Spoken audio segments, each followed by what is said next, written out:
Last week I had the audacity to tell you how I do not like the upcoming Magic the Gathering set for 2 reasons, and I thought I broke those reasons down fairly easily inside of my video, but I guess not, because I still had a whole bunch of these silly geese in my comments implying that I wanted my sets to be standard when in fact I don't want any Universes Beyond to be in standard, and I thought I made that very clear. That was far from the important message that I had in that video, and I'm going to be breaking down the thing that I could have been more specific on in the later parts of this video. But before I speak about how I think this is actually hurting Magic the Gathering regardless, I want to pull out those clips from where I said that I didn't like Universes Beyond in Standard. Rolling the clip. So up until recently, I was very much pro Universes Beyond, especially considering they had that separation between Standard and Eternal formats. But now Final Fantasy is going to be a standard legal set, and it's a powerhouse from what I've seen so far. I think this is exactly where we leave the golden era of Universes Beyond, and we're heading into something much, much darker. I really hate the fact that this is going to be standard legal, because I want these IPs to be something that people have the option to indulge with, not something they're forced to do so. Personally, as a standard player, I am really not excited to have these cards sticking around for several years inside of standard rotation, because I do not want this type of thing in standard. Personally, I think it ruins the environment.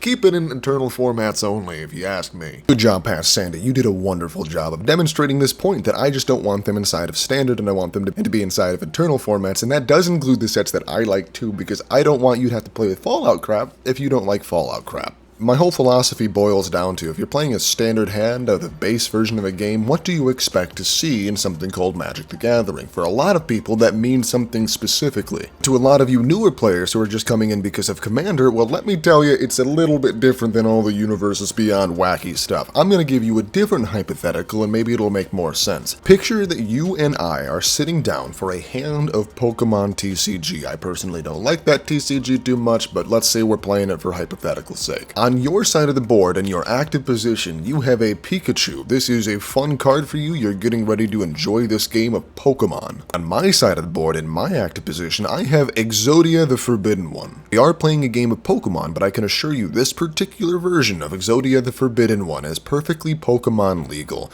Even though it is not a Pokemon, it does not fit in with the setting. This card is 100% a Pokemon card in this hypothetical. This is what's happening to Magic the Gathering as soon as Final Fantasy comes out. And this doesn't affect everybody the same. A lot of people who have gotten into Magic the Gathering have done so exclusively through a Commander lens, and you are 100% used to fighting Squidward or Mr. Krabs. My entire point about Universes Beyond being in a standard set ultimately comes down to me wanting to preserve the flavor of Magic the Gathering. If you do not feel that way and you disagree with me, that's entirely fine. That's your prerogative. And if you're out there and you are so excited for the Final Fantasy set and you're pre-ordering everything you can and you want to go to every single pre-release and you just want to indulge in all of this content, I encourage you to do so. I want you to have a great time. I don't want anyone to get in the way of you having fun with something that you adore, the same way I didn't want people getting mad at me for playing Fallout cards at a Commander table. I fully understand where you're coming from. My issue with Final Fantasy being in standard is twofold, and both of these things I sincerely believe are going to damage Magic in the future, and I want to protect the thing that I love. I know I can't, so I'm just blowing a whistle here.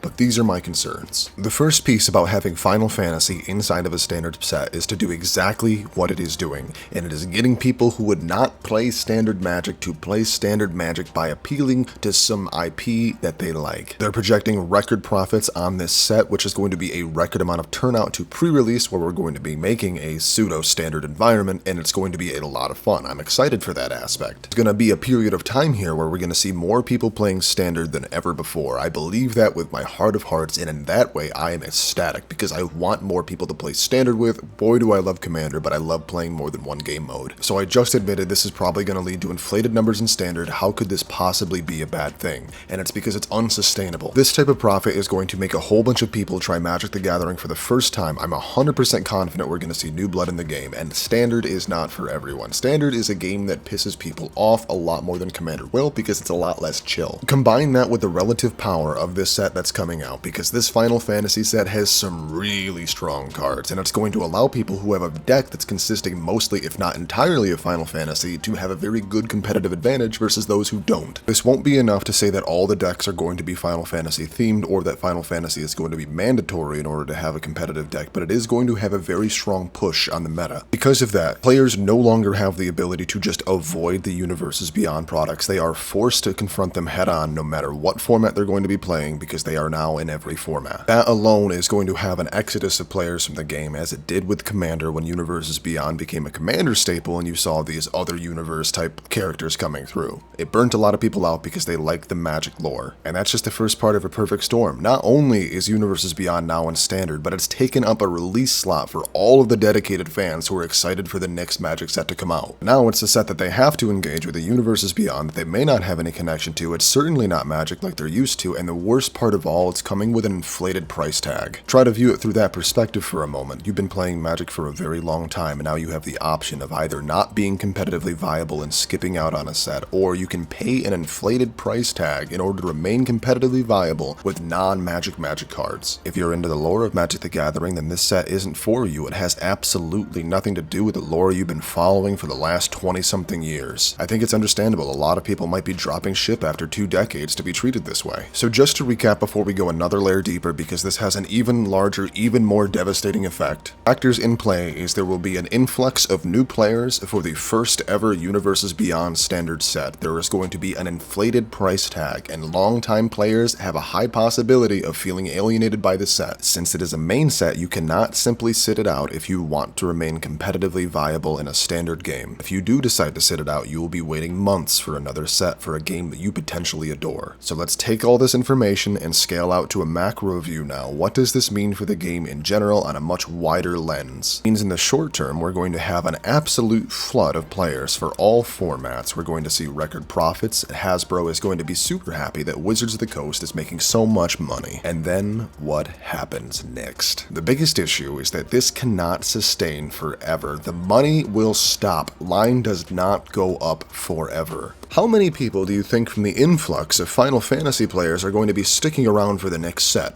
How about the next 3 sets? Do you think that there's a high probability that people like Spider-Man as much as they like Final Fantasy? Do you think it's going to have the same turnout? Maybe it will. Maybe there's a possibility that Spider-Man does just as well. But let's talk about the next one in line. I'm pretty sure that's Avatar. Will Avatar pull the same numbers? It could, but I doubt it. I really doubt that the Spider-Man set's going to pull as many numbers as the Final Fantasy set is. I don't believe that you're going to be able to keep up this momentum, and I think simultaneously on getting these inflated numbers, you are alienating your core player base. I do not expect a large majority of the people who are buying in for Final Fantasy to stick around. I think one of the reasons they have an inflated price tag is because they know after the initial sales boom, these cards are going to flood the secondary market. I think that if you love Final Fantasy, you are going to adore the crap out of this set for a little while, but only a little while, and I do not think that this set's going to do a good job of getting you into actual Magic lore or the game itself, because I believe this is going to alienate the player base, and you are going to have people leaving once Final Fantasy is no longer the new hot topic. I think you're going to be left with less than before, and that's only going to leave Wizards of the Coast to try to do more and more severe things to try to get back those number highs. I believe ideally Wizards of the Coast was hoping that this would be the entry point that Foundations should have been for a lot of players to try Magic for the first time and become addicted to it. But the only issue is you're not selling them Magic the Gathering, you're selling them Final Fantasy with Magic mechanics. Magic the Gathering is one of the more complicated cardboard games out there, so if people are going to get into it, chances are they would have done so before any other sets had existed if they really liked Magic mechanics. I'm sure there will be a few. I'm sure there will be some people who are onboarded to Magic the Gathering from this set. I'm not saying there won't be, but I think the overall losses from the initial spike and then the loss of the long-time player base is what's going to cause this problem. I view this as a total player cataclysm. This is going to hurt Magic in the long run and lead to the either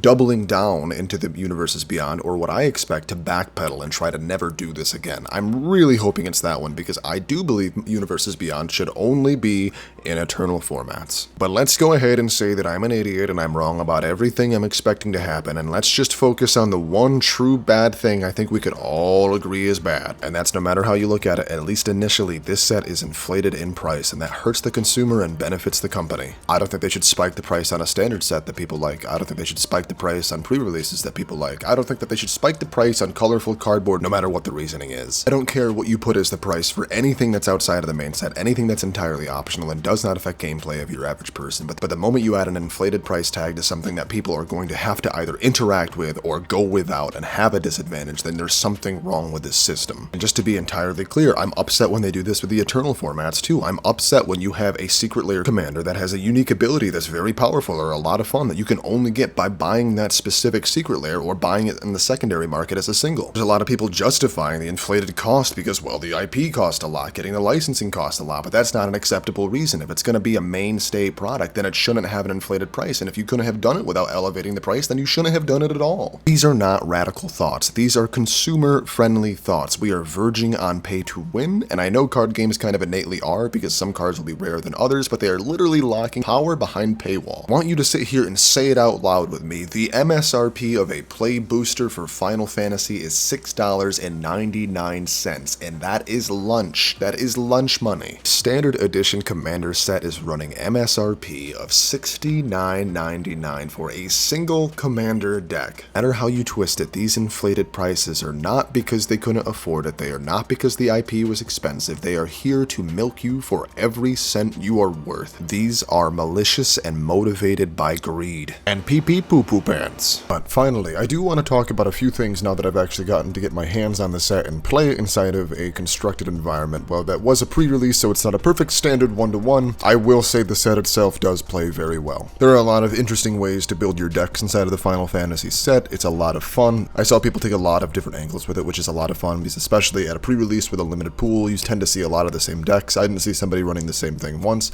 although I will say there is a high concentration of the job select cards. I can also confirm that there are some cards in that set that are remarkably powerful, like the Buster Sword, which put me down and I was unable to recover. I do suspect a high concentration of the mage tokens you can make from this set showing up in standard because the combos are very powerful, but overall I will say with all the things that I don't like about the Final Fantasy set, the one thing that they did nail was the overall mechanics. It does play like a Magic set and a very good one at that. And I understand a lot of this video comes off as very negative, but this isn't coming from a place of malice. It's not that I want anything bad to happen to Magic the Gathering, it's that I want it to stick around and last, and I'm worried about the steps they're taking being in the wrong direction. I'm worried about losing players rather than getting more. If you enjoy the Final Fantasy set and this is your introduction to Magic, I am happy for you, or if you just enjoy it in general, I am happy for you. I'm just airing my concerns, but at the end of the day, I could be a lunatic on the internet, and that's perfectly okay. Please feel free to share your concerns and perspectives in the comments below. If you liked the video, like and subscribe. Until next time, this has been Sanford Days. I'm Coors, and I get everywhere. Bye-bye now.